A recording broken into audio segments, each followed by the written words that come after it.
pang swimming. Problema ba yan? Eh di bumili tayo dyan sa Changgio ng 2-piece. Ha? Gusto mo 2-piece chicken pa eh.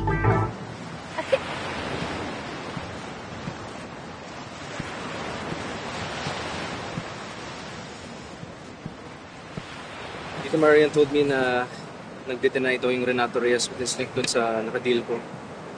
But they're digging deeper na raw to find out more.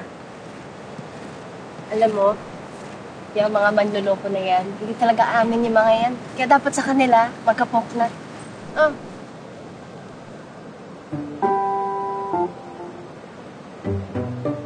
Ano yan, guilty?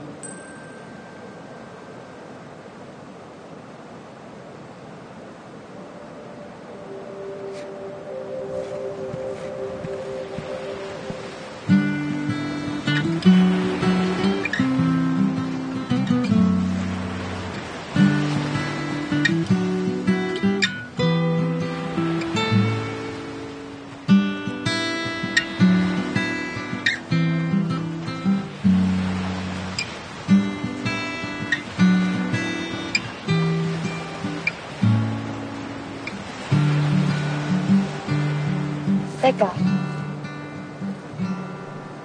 Tinuruan mo si Matt mag-surf, ma'am? Yeah, I taught him. May trauma kasi yun sa tubig.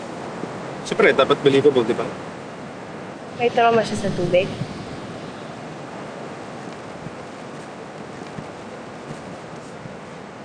Nalunod kasi si Matt.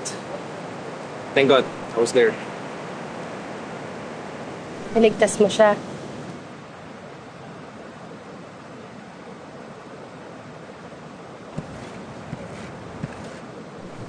Kaya pala pumayag siya sa'yo nun.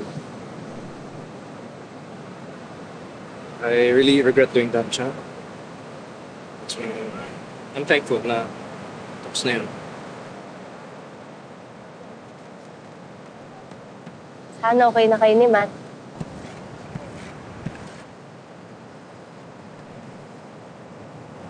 Thank you, for joining me. And for the second chance. Alam mo, kaya lang naman din ako nag-message sa'yo nun kasi may iba akong motibo. Ano yun? Well, kaya lang naman ako nakipag-chat sa'yo nun kasi kala ko nga ikaw si Matt. So, crush mo na siya nun? Wala, to crush agad. Alam mo, kahit mukha mo yun dun, magme-message pa din ako, ha? Talaga? Oh? Oo, baka. Hindi ko lang.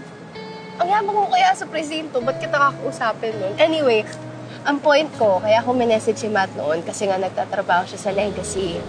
Nakamatulungan niya ako sa SCA. Kaso di man expect na magiging close tayo.